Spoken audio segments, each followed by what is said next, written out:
இங்க பாருங்க, ராணாதான் புத்தி கெட்டு போய் சோனாவை கல்யாணம் பண்ணிக்கிட்டு வந்தா நீங்க அதை எப்படி ஏத்துக்கிட்டீங்க?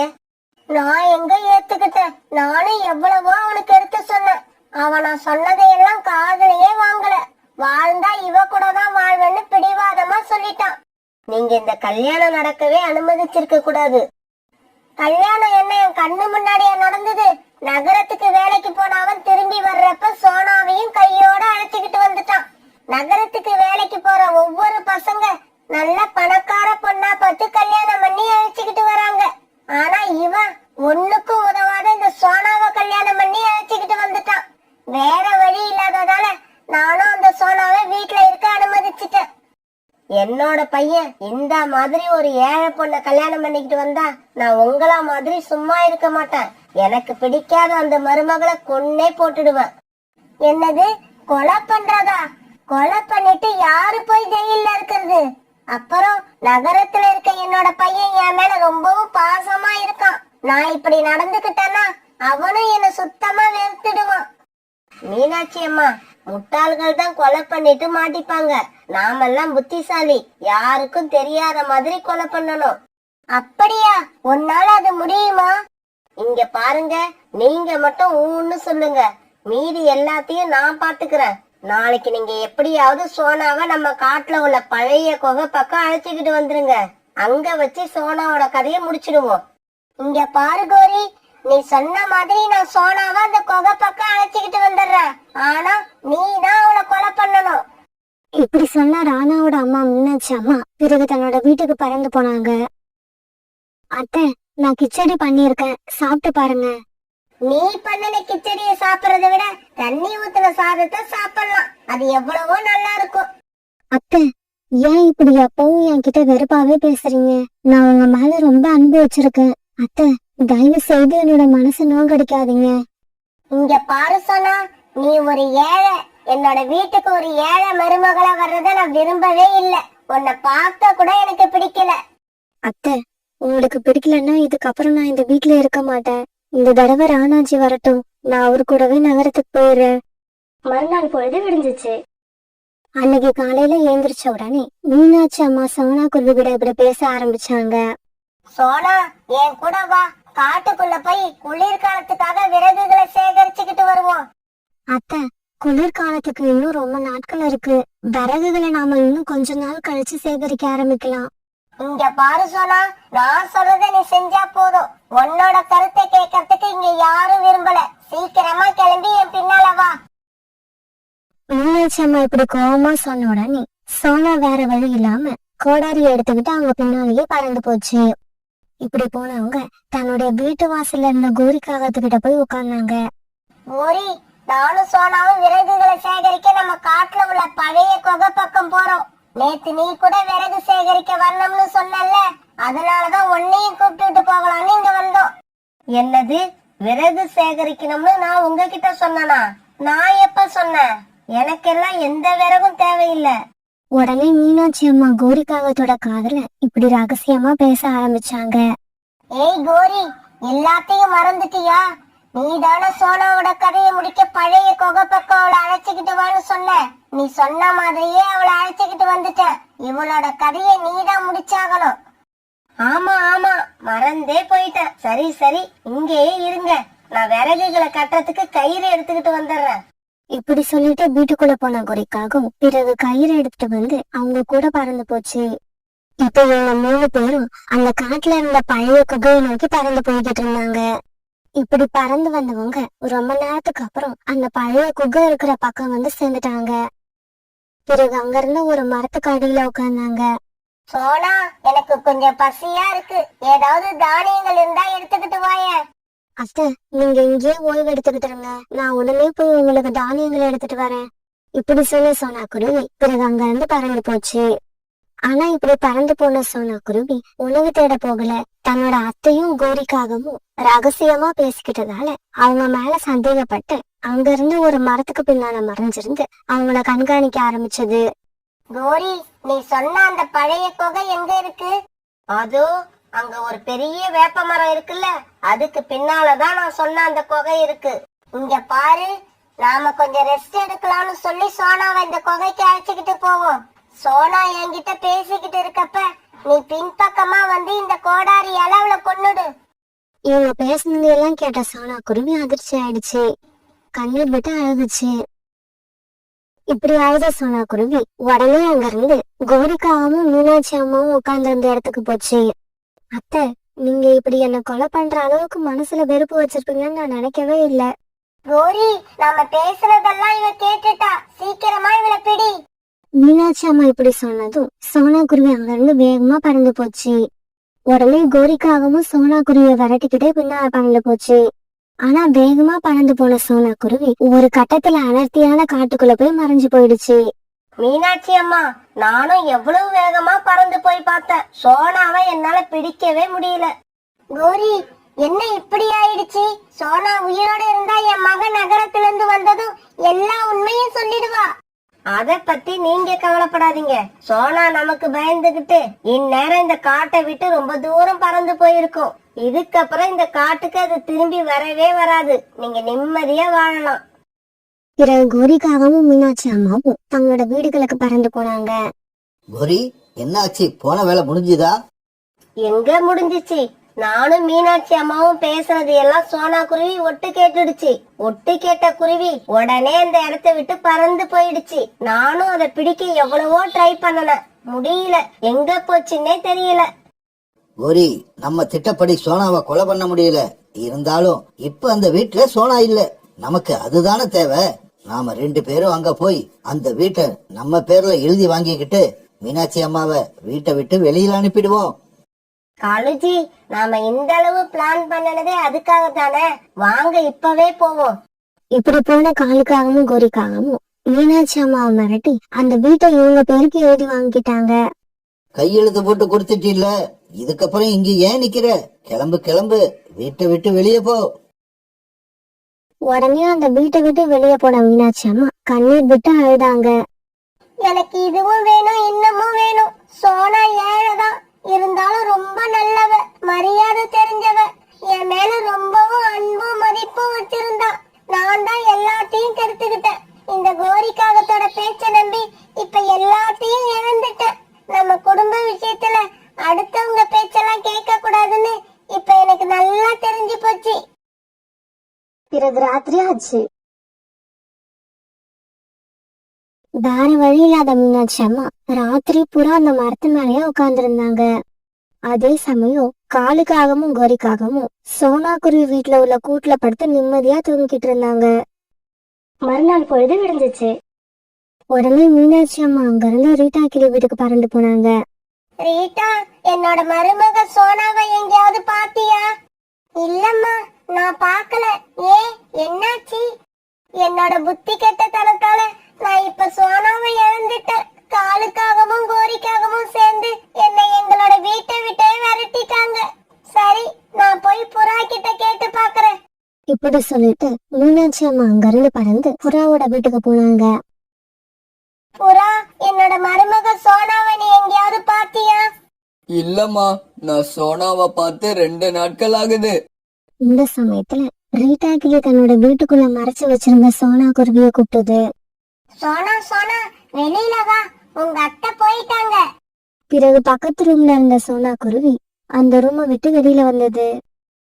சோனா, உங்க அத்தை பேசுனதை கேட்டா எனக்கு என்னவோ உங்க மனசு மாறிட்டாங்கன்னு தோணுது. ஆமா ரீட்டா, நினைச்சு பார்த்தா எனக்கும் அப்படிதான் தோணுது. அவங்க குரல் வேற அழுத மாதிரி இருந்தது. அப்புறம் காங்கள் வேற அவங்கள வீட்டை விட்டு விரட்டிட்டு தான் சொல்றாங்க. நான் இப்பவே போய் அத்தைய பாக்குறேன். இப்படி சொல்லி சோனா குருவி பிறகு நேரா புறாவோட வீட்டுக்கு பறந்து போச்சு. இப்படி போன சோனா குருவி புறாவோட வீட்டு வாசல்ல உட்கார்ந்திருந்த தன்னுடைய அத்தைய பார்த்துட்டு அங்க போச்சு. சோனா குருவிய பார்த்ததும் மீனாட்சி அம்மா அதை கட்டி பிடிச்சுக்கிட்டு கண்ணீர் விட்டு அழுதாங்க. நடந்தது எல்லாத்தையும் சோனா குருவி கிட்ட சொல்லி மன்னிப்பு கேட்டாங்க. சோனா, அந்த வீட்டை நாம எப்படியாவது அந்த காகங்கள் கிட்ட இருந்து வாங்கி ஆகணும்.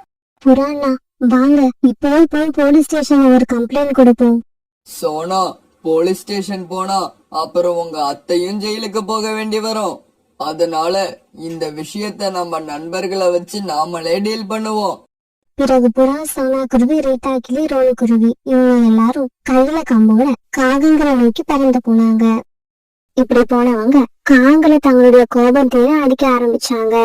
காகங்களே, நீங்க உயிரோட தப்பிக்கணும்னா மீனாட்சி அம்மா கையெழுத்து போட்டு கொடுத்த பத்திரத்தை உடனே எங்க கிட்ட கொடுங்க.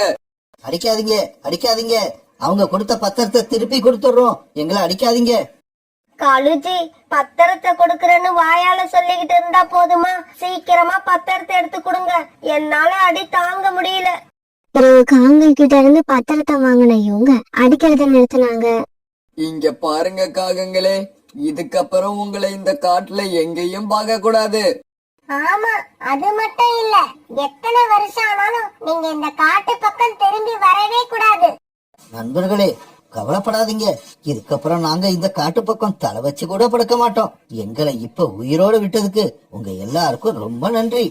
இப்படி சொன்ன காங்கள் எல்லா பறவைகள் கிட்டையும் ரொம்பவும் அடி வாங்கினதால தட்டு தடுமாறி பறந்து அந்த காட்டை விட்டு வேற காட்டுக்கு பறந்து போனாங்க.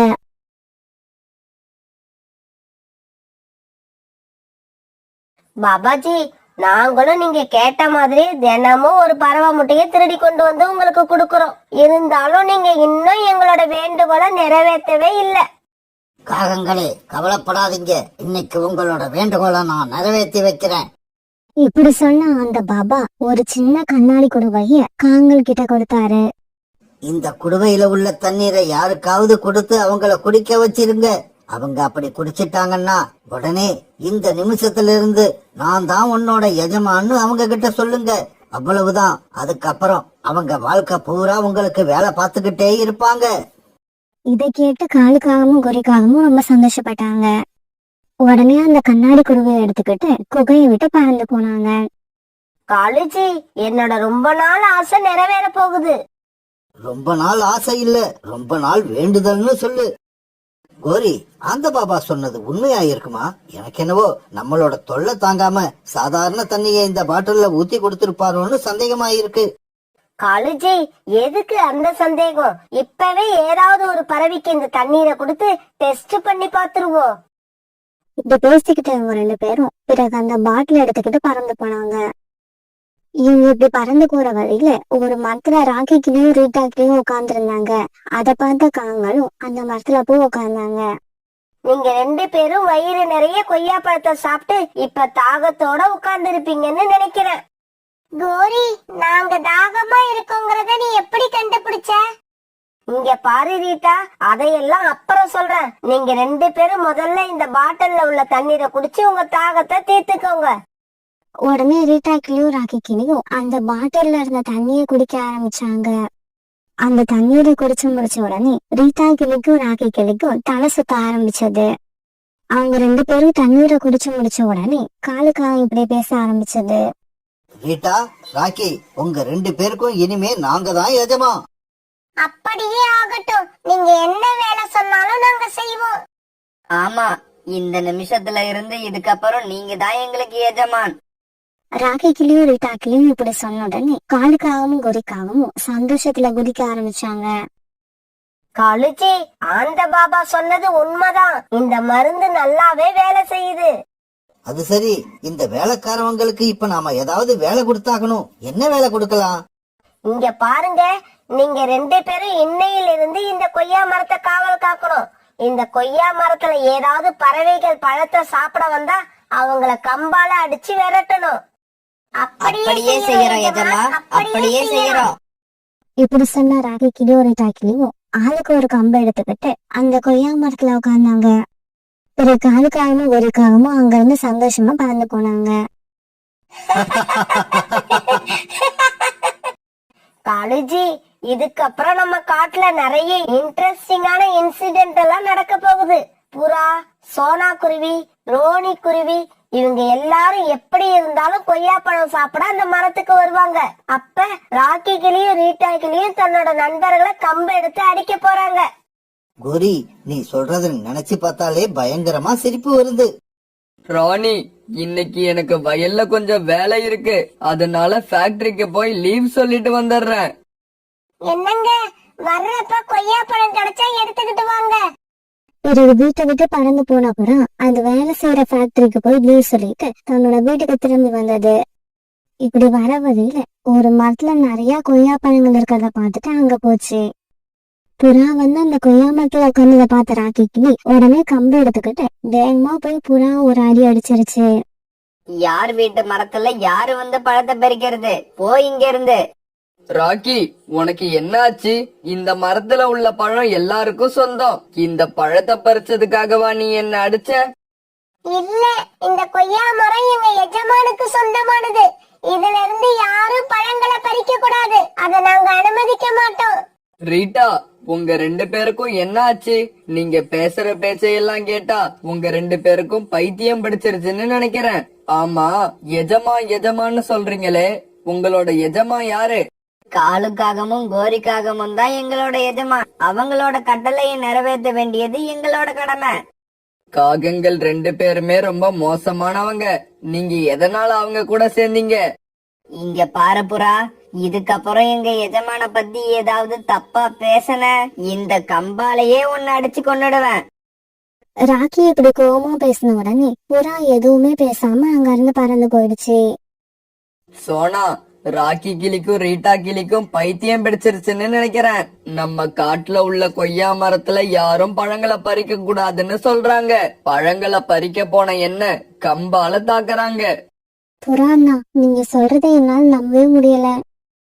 ஏன் இப்படி எல்லாம் நடந்துக்கிறீங்கன்னு கேட்டதுக்கு, காகங்கள் தான் எங்களோட எஜமா, அவங்க சொல்றபடிதான் நாங்க நடந்து போன்னு வேற சொல்றாங்க. புறாண்ணா, நீங்க கவலைப்படாம வீட்டுக்கு போங்க. எனக்கு இப்ப கொஞ்சம் வேலை இருக்கு. இத முடிச்சிட்டு நான் போய் அவங்கள என்னன்னு கேக்குறேன். பிறகு புறா தன்னுடைய வயல்ல வேலை பார்க்க ஆரம்பிச்சது. அப்ப அந்த இடத்துக்கு காங்கள் 2 பேரும் வந்தாங்க. காலுஜி, இந்த புறா கிட்ட நம்ம நேரடியா கொண்டு போய் இந்த மந்திர தண்ணிய கொடுத்தா அது குடிக்காது, சந்தேகப்படும். அதனால அது குடிக்க வச்சிருக்கிற வாட்டர் பாட்டில்ல இந்த மந்திர நீரை கொஞ்சம் ஊத்தி வைப்போம். இப்படி பேசிக்கிட்டு இருக்காங்க. புறாவோட வாட்டர் பாட்டில்ல அந்த மந்திர நீரை கொஞ்சம் ஊத்துனாங்க. கொஞ்ச நேரம் கழிச்சு புறாவுக்கு தாகம் எடுக்கவே புறா அந்த பாட்டில எடுத்து தண்ணி குடிச்சது. உடனே காங்கள் 2 பேரும் அந்த இடத்துக்கு வந்துட்டாங்க. ஏய் புறா, நாங்க 2 பேரும் தான் இனிமே உன்னோட எஜமா. இனிமே நீ நாங்க சொல்ற எல்லா வேலையையும் செய்யணும். கவலைப்படாதீங்க, நீங்க சொல்ற வேலையை நான் செய்வேன். ஏன்னா நீங்க தான் என்னோட எஜமான். சரி சரி, சீக்கிரமா இந்த இடத்துக்கும் பக்கத்துல நாங்க வசிக்கிறதுக்காக ஒரு வீட்டை கட்டு. அந்த வீடு ரொம்பவும் அழகா இருக்கணும். எஜமானி, நீங்க கவலைப்படாம போங்க. நீங்க சொன்ன மாதிரியே ஒரு வீட்டை கட்டி முடிக்கிறேன். அன்னைக்கு சாயங்காலம் பறந்து போய்கிட்டு இருந்த ராணி புறா சோனா குருவி வீட்டு வாசல்ல உட்கார்ந்து இருந்ததை பார்த்துட்டு அங்க போச்சு.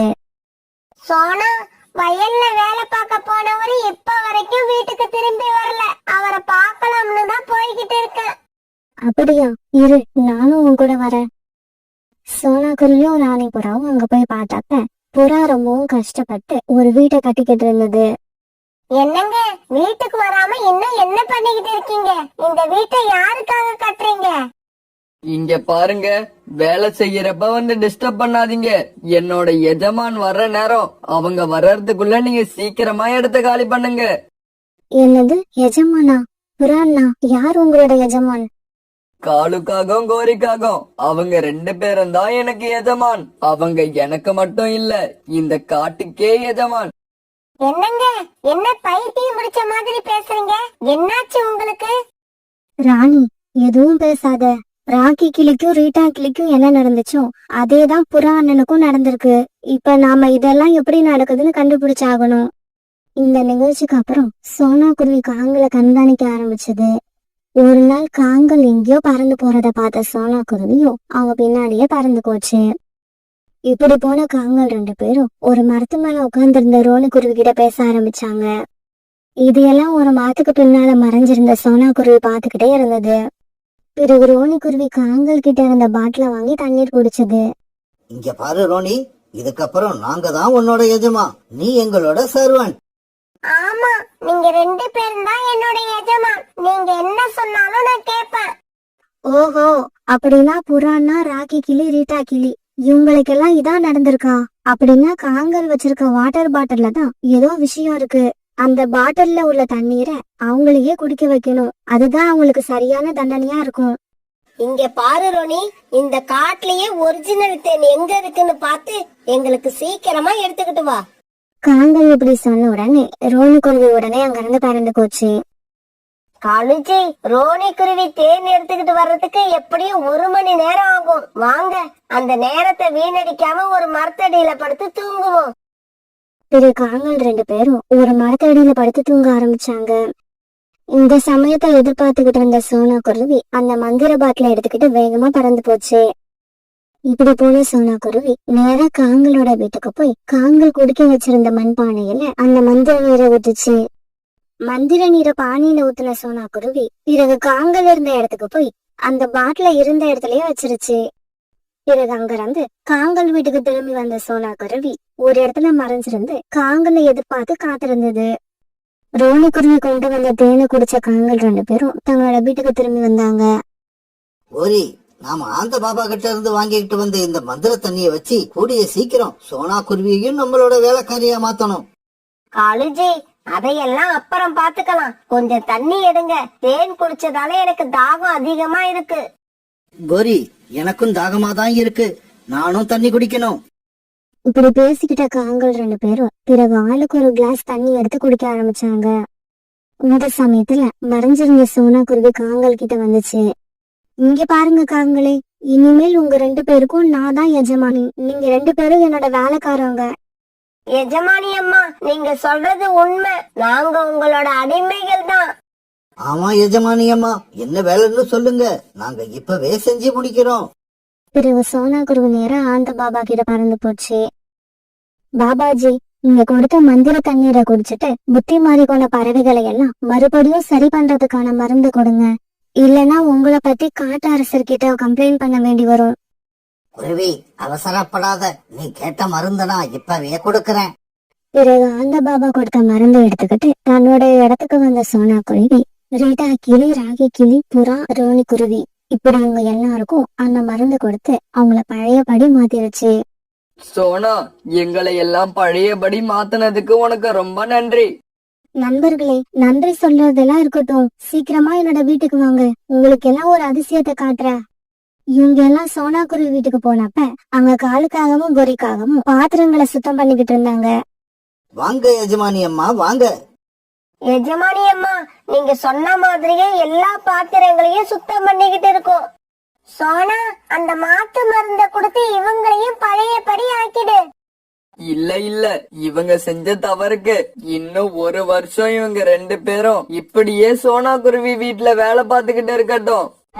புறா சொன்னதை கேட்டு அங்க இருந்த பறவைகள் எல்லாரும் சந்தோஷமா சிரிச்சாங்க.